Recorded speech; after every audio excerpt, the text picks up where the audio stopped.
Good afternoon. हम लोग जो पढ़ रहे थे वो कल क्या पढ़ रहे थे? कल स्टार्ट किया था अपन लोग ने एक टॉपिक, वो आज एंड होने वाला है। वो पढ़ रहे थे हम, दहलीय अभिक्रिया ऊर्जा। भाई आगे पढ़ते हैं दहलीय की अभिक्रिया ऊर्जा। कल के बाद जो रह गया है वो वाला करवा लेती हूँ। दहलीय अभिक्रिया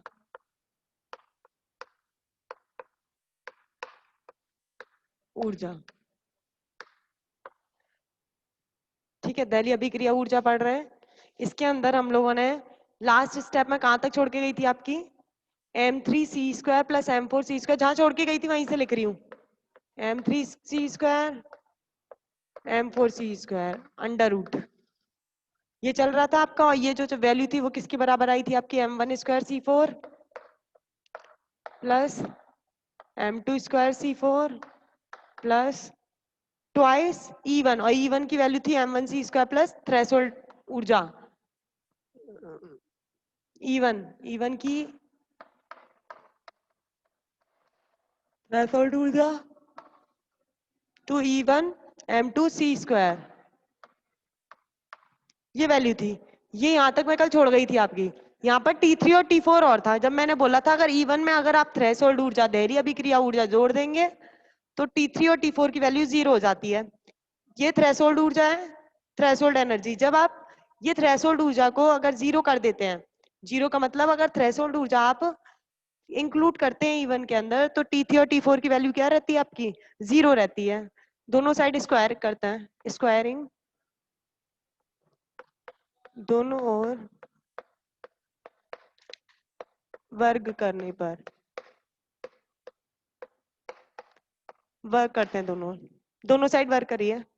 इधर करते हैं m3c² प्लस m4c² का होल स्क्वायर। इस साइड करेंगे तो स्क्वायर रूट हट जाएगा। m1² c4 plus m2² c4 plus 2 m1c² plus threshold m2c²। ये आपका दोनों साइड वर्क कर दिया तो अंडर रूट आपका क्या हुआ? हट गया। अंडर रूट हटने के बाद इसको मैं इन दोनों में से कॉमन ले लेते हैं। क्या कॉमन आ रहा है? m3c² प्लस m4c² का होल स्क्वायर। ये चल रहा है।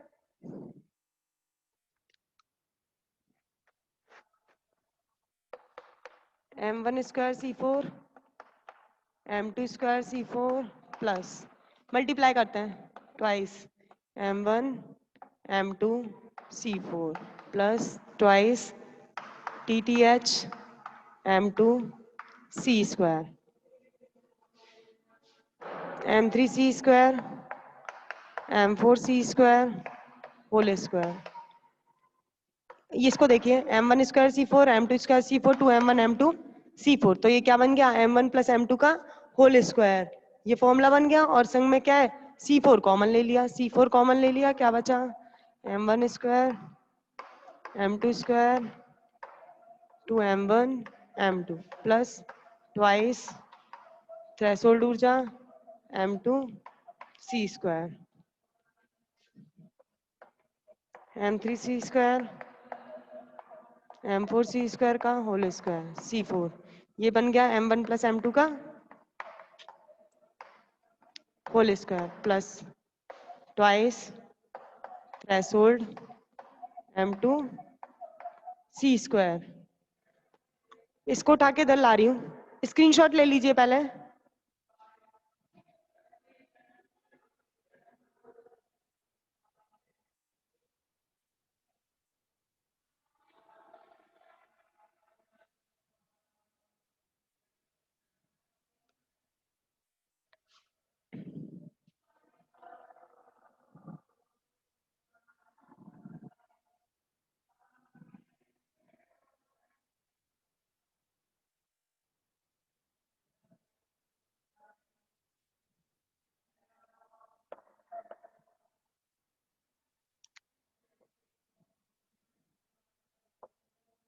इसमें से मैंने c² कॉमन ले रही हूँ तो c4 बाहर आ जाएगा।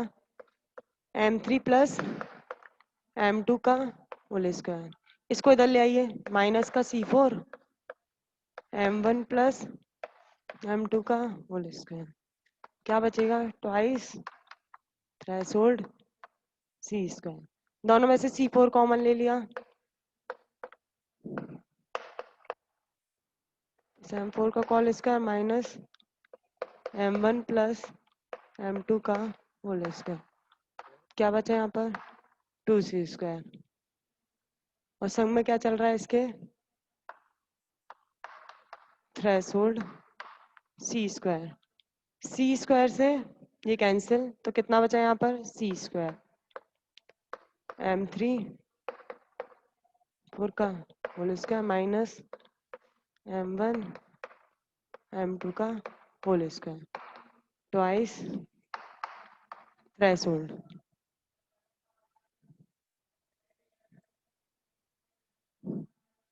जलीय अभिक्रिया ऊर्जा का मान निकालना है, इसका मान निकालते हैं TTH। सी स्क्वायर तो ये रहा, और 2 इसके क्या होगा, नीचे आ जाएगा, 2 नीचे ले आते हैं। या m2 और चल रहा था, m2 चल रहा है यहाँ साथ में, ये m2 नीचे आ जाएगा, 2m2, कितना बचेगा यहाँ पर m3 प्लस m4 का whole square minus m1 plus m2 का होल स्क्वायर TATH सी स्क्वायर अपॉन 2m2 ए स्क्वायर माइनस बी स्क्वायर, ए प्लस बी ए माइनस बी, ए प्लस बी ए माइनस बी, ए माइनस बी। आगे आ जाओ, TTH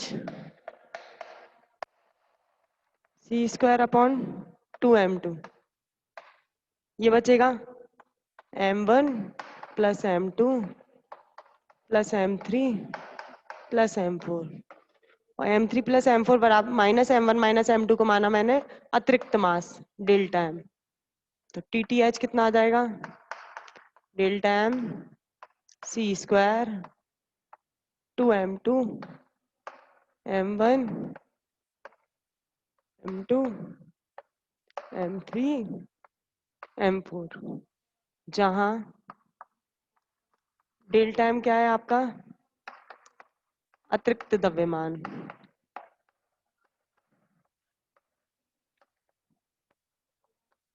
मान क्या है अतिरिक्त द्रव्यमान का, m3 plus m4 minus m1 minus m2, यही अतिरिक्त द्रव्यमान का मान। मैं m3 प्लस m4 का मान निकाल रही हूँ, कितना हो जाएगा, delta m plus m1 plus m2, ये आपका ऊर्जा निकल गई, दहलीय अभिक्रिया ऊर्जा। अब इसके अंदर m3 प्लस m4 का मान रख रही हूँ, कितना निकला था, delta m plus m1 plus m2, ये मान अब इस समीकरण में रख रही हूँ, स्क्रीनशॉट ले लो एक बार।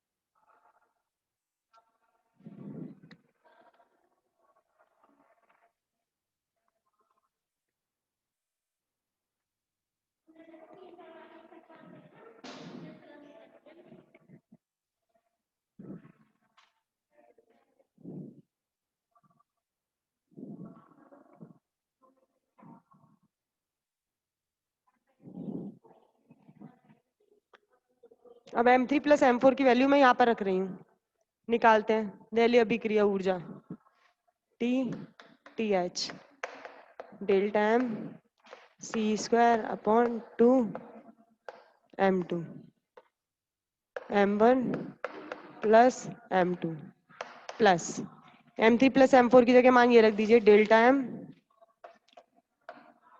प्लस m1 प्लस m2, दहलीय अभिक्रिया ऊर्जा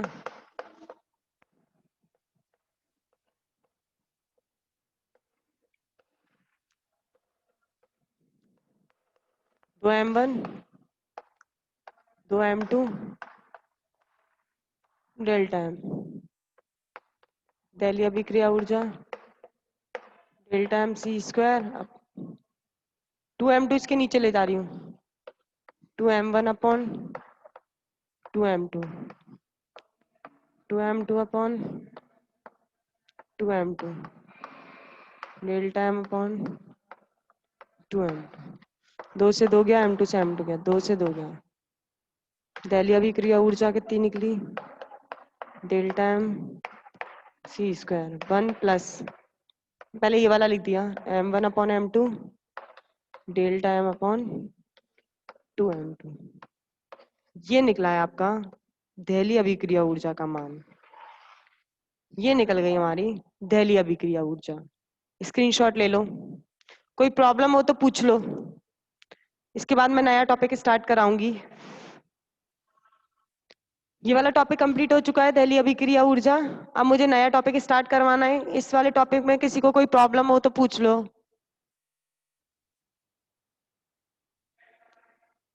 नहीं तो मैं नेक्स्ट टॉपिक स्टार्ट कराती हूँ।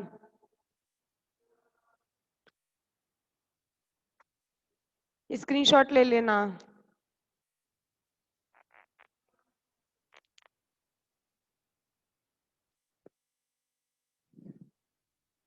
कोई प्रॉब्लम है, आगे चलें? नेक्स्ट टॉपिक स्टार्ट करते हैं फिर, नहीं है तो चलिए नेक्स्ट टॉपिक डालिए, युग्म उत्पादन। नेक्स्ट टॉपिक है आपका युग्म उत्पादन।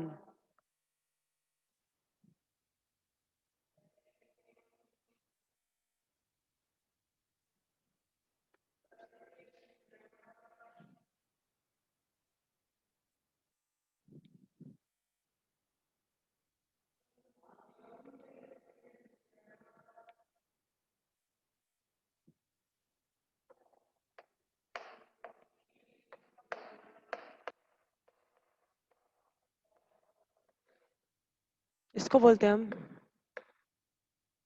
Pair production.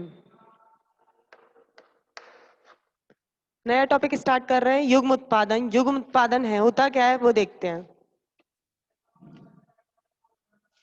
कोई वो तो नहीं आया कमेंट?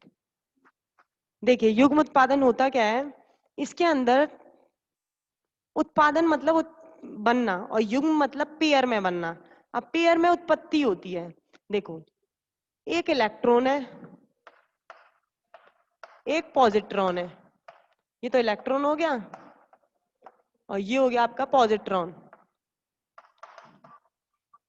इन दोनों का उत्पादन होता है, ये दोनों बनते हैं। किससे बनते हैं वो बात अलग बात है।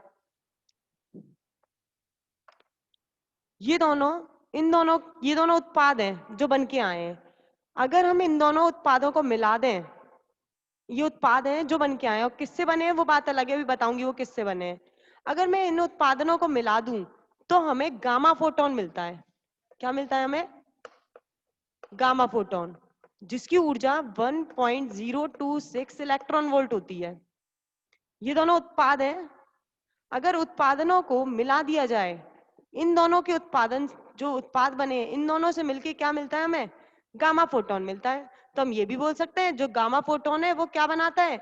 इलेक्ट्रॉन और पॉजिट्रॉन उत्पाद बनाता है। पर ऐसा पॉसिबल नहीं होता है। ये दोनों मिलके तो गामा फोटोन दे देते हैं, पर गामा फोटोन अकेला ये दोनों उत्पाद नहीं बनाता। गामा फोटोन को किसी क्षेत्र की जरूरत होती है, वो कहलाता है न्यूक्लियर क्षेत्र। नाभिक की जरूरत होती है। जब गामा फोटोन नाभिकीय क्षेत्र में या नाभिक से टकराता है, तब ये दोनों इलेक्ट्रॉन और पॉजिट्रॉन उत्पाद बनाता है। लेकिन इलेक्ट्रॉन और पॉजिट्रॉन दोनों मिलके गामा फोटोन उत्पाद बना देते हैं।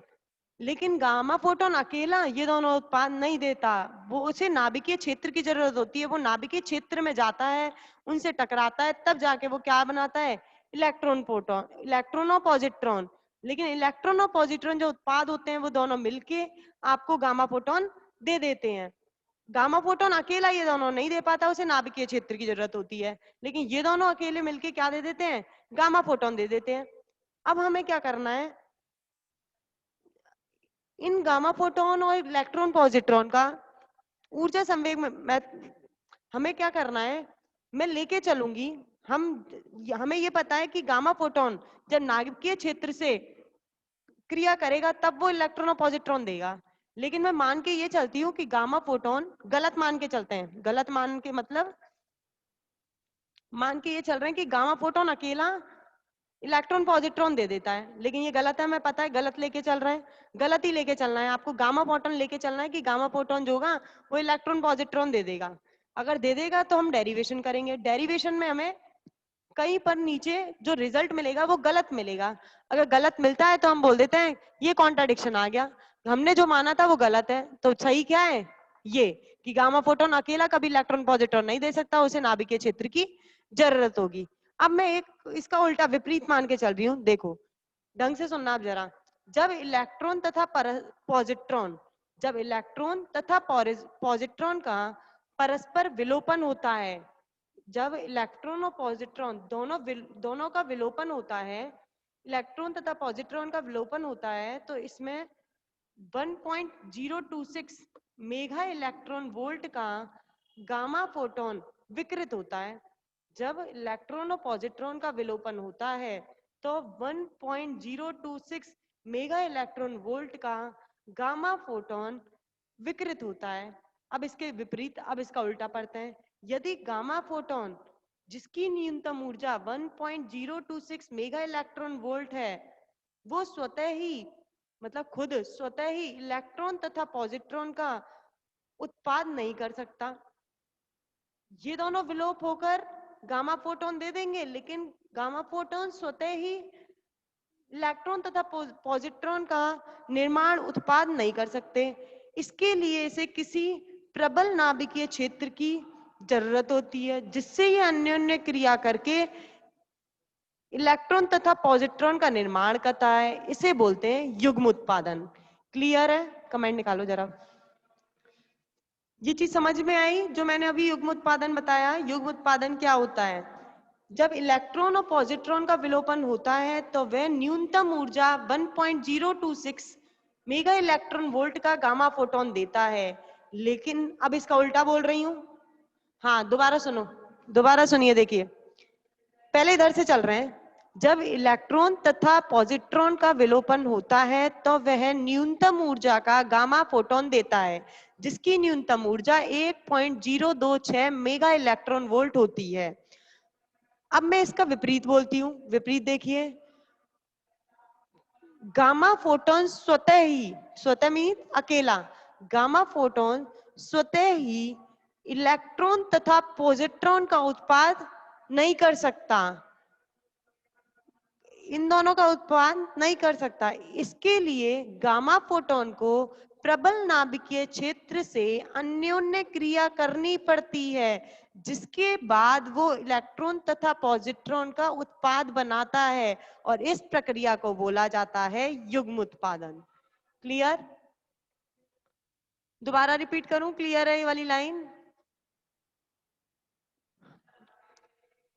जब इलेक्ट्रॉन तथा पॉजिट्रॉन का विलोपन होता है तो वह न्यूनतम ऊर्जा का गामा फोटोन देते हैं।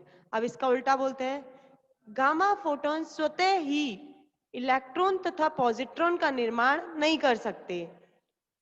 गामा फोटोन को किसी प्रबल नाभिकीय क्षेत्र से अन्योन्य क्रिया करनी पड़ती है, तब वह इलेक्ट्रॉन तथा पॉजिट्रॉन का उत्पाद बनाता है, और इस प्रक्रिया को युग्म उत्पादन कहते हैं। क्लियर है? चलो अब हमें क्या करना है, अब जो आया वो था हमें कि गामा फोटोन को नाभिकीय क्षेत्र की जरूरत होगी तब जाके वो इलेक्ट्रॉन पॉजिट्रॉन देगा, ये हमें पता है, उसे युग्म उत्पादन बोलेंगे। लेकिन मैं गलत लेके चल रही हूँ। गलत क्या लेके चल रही हूँ? मैं लेके चल रही हूँ कि गामा फोटोन बिना नाभिकीय क्षेत्र की उपस्थिति में इलेक्ट्रॉन पॉजिट्रॉन दे देता है। गलत लेके चल रही हूँ मैं, गलत लेके चल रही हूँ, तो आपका जो रिजल्ट मिलने वाला है वो क्या मिलने वाला है? गलत मिलने वाला है। तो रिजल्ट अगर गलत निकलेगा तो हम बोल देंगे कि जो हमने लिया है वो गलत है, सही क्या है? उसे नाभिकीय क्षेत्र की आवश्यकता होगी। आपने पढ़ा होगा कॉन्ट्राडिक्शन कंसेप्ट। कॉन्ट्राडिक्शन मतलब होता है विपरीत जो लेके चलते हो आप, मतलब लेके गलत चलते हैं, आंसर गलत आता है तो हम बोल देते हैं कि हाँ ये गलत है, जो ऊपर दिया हुआ है वो सही है, वो लेके चल रहे हैं। चलो स्टार्ट करती हूँ मैं।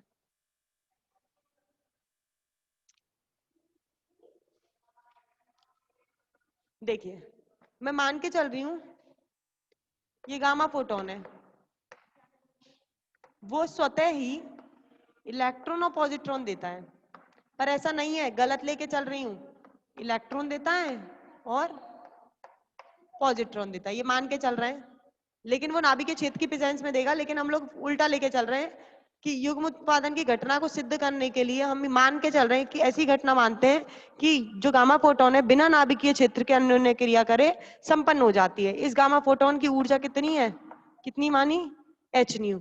इसकी ऊर्जा मान के चलते हैं एच न्यू। इसका इस पर संवेग माना P1, इसका संवेग माना P2। इलेक्ट्रॉन, ये तो इलेक्ट्रॉन है, ये आपका पॉजिट्रॉन है। दो कण है, एक इलेक्ट्रॉन है एक पॉजिट्रॉन है, जो गामा मान के चल रहे हैं, जो गामा फोटोन है वे बिना नाभिकीय क्षेत्र की प्रेजेंस में आपको इलेक्ट्रॉन और पॉजिट्रॉन दे देता है। स्क्रीनशॉट लो डायग्राम का, स्क्रीनशॉट लीजिए पहले इसका।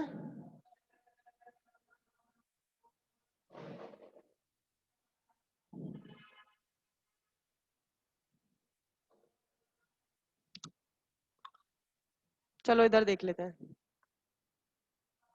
अब देखिए, अब मैं निकाल रही हूँ चतुर्विम संवेग। पहले मैं चतुर्विम संवेग इसका निकालूंगी, फिर इसका और फिर इसका। और हमें पता है टक्कर के अंदर चतुर्विम संवेग क्या रहता है, संरक्षित रहता है। तो इसका चतुर्विम संवेग जो होगा वो इन दोनों की चतुर्विम संवेग के बराबर होगा। पहले मैं चतुर्विम संवेग निकालती हूँ गामा फोटोन का। लिखिए, आपतित फोटोन का चतुर्विम संवेग, आपतित फोटोन का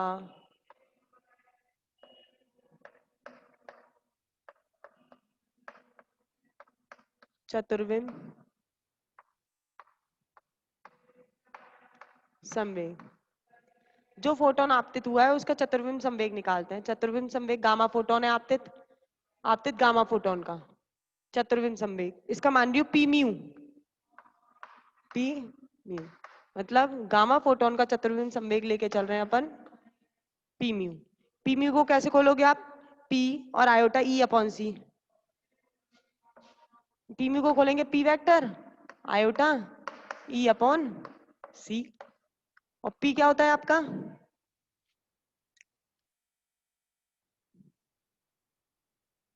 आपने पी बराबर एच न्यू अपॉन सी पढ़ा है।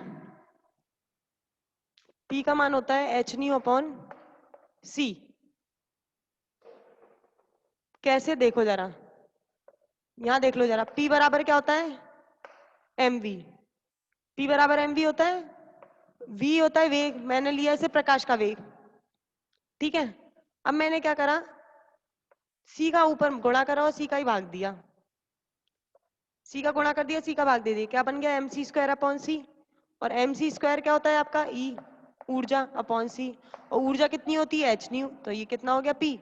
ऊर्जा कितनी लेके चलेगा गामा फोटोन की, एच न्यू। तो ये कितना हो गया, एच न्यू अपॉन सी। तो पी जो संवेग होता है वो कितना निकलता है आपका, एच न्यू अपॉन सी। और इस पर दिशा है, दिशा है तो इसका दिशा लेके चलनी पड़ेगी, कितनी ली दिशा, एन कैप।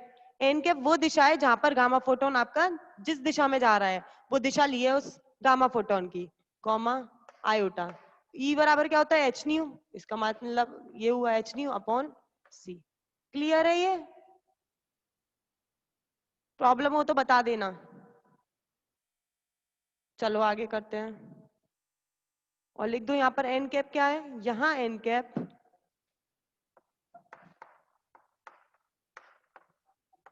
एन कैप क्या है आपका, एकांक सदिश है। और किसकी दिशा में, गामा फोटोन की दिशा में। एन कैप आपतित फोटोन की दिशा में इकाई सदिश है। एन कैप आपतित फोटोन की दिशा में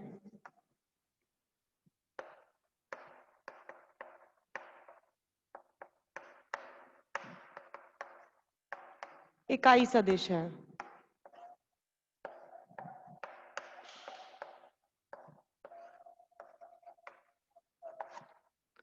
एन कैप क्या है, जो आपतित गामा फोटोन है उसकी दिशा में क्या है, इकाई सदिश है। पी, ये आपने निकाल दिया पहला पी म्यू। चलो अब निकालती हूँ मैं इलेक्ट्रॉन का, फिर निकालूंगी मैं पॉजिट्रॉन का।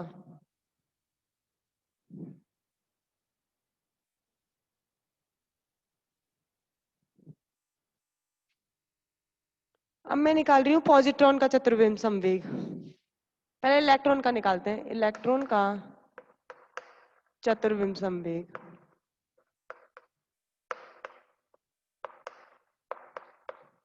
कितना मान के चलूंगी, P1 म्यू, P1 म्यू मान के चल रही हूँ, तो ये किस में ओपन होगा, P1 आयोटा E1 अपॉन सी।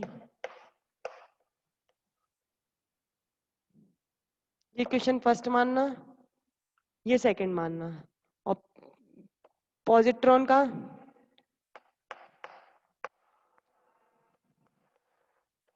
चतुर्विम संवेग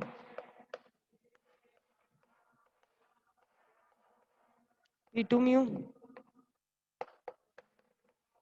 P2 आयोटा E2 अपॉन सी।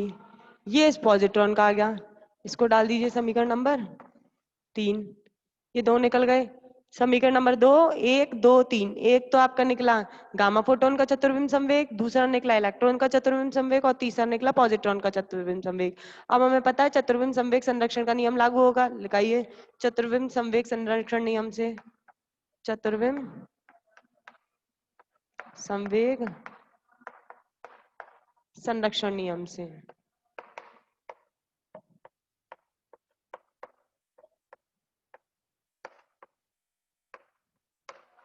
क्या होता है चतुर्विम संवेग, जो गामा फोटोन का चतुर्विम संवेग होगा वो इलेक्ट्रॉन तथा चतुर्विम और पॉजिट्रॉन के चतुर्विम संवेग के योग के बराबर होगा। पी म्यू जो होगा वो P1 mu plus P2 mu होगा। अब मैं क्या करती हूँ, स्वयं समीकरण से ही क्या करती हूँ, अदिश गुणनफल करते हैं। रिजॉइन तो करो, रिजॉइन करो।